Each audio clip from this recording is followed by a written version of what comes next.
নমস্কার বন্ধুরা, সাথী কিচেনের আবারও এক নতুন রেসিপিতে আপনাদের সকলকে স্বাগত জানাই। আজকের রেসিপিতে বানিয়ে দেখাবো মুচমুচে টেস্টি দুর্দান্ত স্বাদের ঔষধি গুণে ভরা থালকুনি শাকের বড়া। খেতে এতটাই ভালো হবে আর বানানো দেখবেন এতটা সহজ, একবার খেলে বারবার খাবেন। গরম ভাতের সঙ্গে দুর্দান্ত লাগবে। বাড়ির ছোট থেকে বড় সবার দেখবেন ভীষণ পছন্দ হবে। ঔষধি গুণ সম্পন্ন এই থালকুনি শাকের বড়া কেমন করে বানিয়েছি রেসিপিটি ঝটপট দেখে নিন। ভালো লেগে থাকলে একটি লাইক করবেন। প্রথমেই দেখুন এখানে নিয়ে নিয়েছি বেশ খানিকটা থালকুনি শাক। আর এই রকম টাটকা থালকুনি শাক দিয়ে বড়াগুলো বানালে ভীষণ খেতে ভালো হয়। এর গুণটা খুবই ভালো। থালকুনি শাকগুলো শুধু কাঁচা খালি পেটে খাওয়াও যায়। 2-4টে পাতা প্রতিদিন খালি পেটে খেয়ে দেখবেন ভীষণ ভালো হবে। শরীরের পক্ষে প্রচুর ভালো। আর বাচ্চারা অনেক সময় থালকুনি শাক খেতে চায় না, তাদেরকে এইভাবে বড়া বানিয়ে দিন, গরম ভাতের সঙ্গে খেয়ে নেবে, খেতে দেখবেন দারুণ লাগবে। চেয়ে চেয়ে খাবে, যারা খেতে চায় না তারাও চেয়ে খাবে। প্রথমে শাকগুলোকে ধুয়ে পরিষ্কার করে নিই, তারপরে এগুলোকে একটা মিক্সার গ্রাইন্ডারে নিয়ে নিলাম। থালকুনি পাতা বাটার সময় কোনো রকম জল দেওয়ার প্রয়োজন নেই। পাতাটা ধোয়ার পরে পাতার মধ্যে যেইটুকুনি জল লেগে থাকবে তাতেই দেখবেন বেশ সুন্দর বাটা হয়ে যাবে। এইভাবে প্রথমে থালকুনি শাকটাকে মিক্সার গ্রাইন্ডারে বেটে নিয়েছি।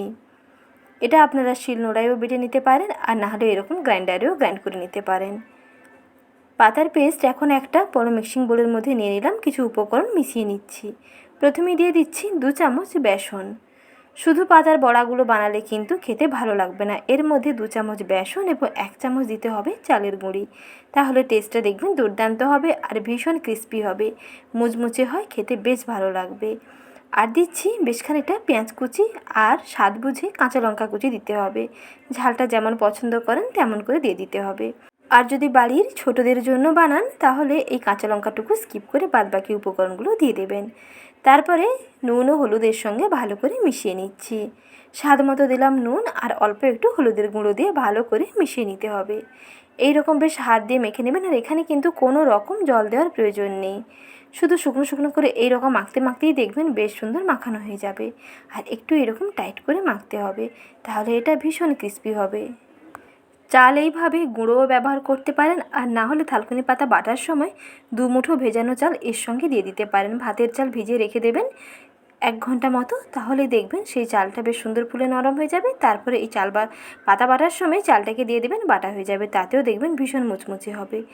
এখন এর বাইন্ডিংটা দেখুন কত সুন্দর হয়েছে। এগুলোকে এখন তেলের মধ্যে ভেজে নেব। তার জন্য দিয়েছি সর্ষের তেল। অল্প তেলের মধ্যেই ভাজতে হবে। তেলটাকে বেশ প্রথমে ভালো করে গরম করে নিয়েছি, আর অল্প করে কড়াইতে সর্ষে তেল দিয়ে এইভাবে একটা খুন্তি দিয়ে তেলটাকে পুরো কড়াইতে ভালোভাবে ছড়িয়ে দিলাম, যাতে সব জায়গার তাপটা বেশ ভালোভাবে একই থাকে।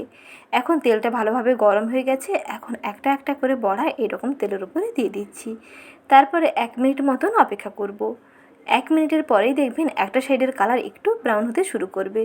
যখন দেখবেন যে কালারটা সুন্দর চেঞ্জ হয়ে গেছে, তখন অপর সাইডটাকে এভাবে উল্টে দিয়ে একটু খুন্তিটা দিয়ে চেপে দিতে হবে, যাতে একটু চ্যাপ্টা হয়ে যায় এবং ভেতরের থেকে খুব সুন্দরভাবে ভাজা হয়ে যায়। তার জন্য একটু এভাবে চ্যাপ্টা করে দিন। একেবারে পাতলা করতে গেলে কিন্তু আবার ভেঙে যাবে। তারপরে গ্যাসের ফ্লেম কিংবা চুলার আঁচটাকে একটু কমিয়ে একটুখানি সময় নিয়ে ভাজতে হবে, যাতে ভেতর থেকে খুব সুন্দরভাবে ভাজা হয়ে যায়। এইভাবে উল্টে পাল্টে একটুখানি সময় নিয়ে ভেজে নিলেই 2 দিকের কালারটা দেখবেন বেশ সুন্দর সোনালি হয়ে আসছে। একেবারে কিন্তু লাল করে ভাজার দরকার নেই, মোটামুটি একটু কালারটা চেঞ্জ হয়ে গেলেই হবে। এইভাবে বেশ সুন্দর কালার চেঞ্জ হয়ে গেছে আর ভেতর থেকে ভাজা হয়ে গেছে। এখন এগুলো খাওয়ার জন্য একেবারেই রেডি। এখন এগুলোকে একটা প্লেটের মধ্যে নামিয়ে নিচ্ছি। গরম ভাতের সঙ্গে একবার খেয়ে দেখুন, খেতে এতটাই ভালো লাগবে যে একবার খেলে বারবার খেতে চাইবেন। ঔষধি গুণ সম্পন্ন, শরীরের পক্ষে ভীষণ উপকারী থালকুনি পাতার বড়া এইভাবে একবার খেয়ে দেখুন। আর রেসিপিটি ভালো লেগে থাকলে লাইক, শেয়ার এবং সাবস্ক্রাইব করবেন। আর প্রতিদিন এই রকম নিত্য নতুন রেসিপির আপডেট পেতে পাশে থাকা বেল আইকনের অল বাটনটিও প্রেস করে রাখবেন। নতুন ভিডিওর আপডেট সবার আগে আপনার কাছেই পৌঁছে যাবে। ভালো থাকবেন, সুস্থ থাকবেন। ধন্যবাদ।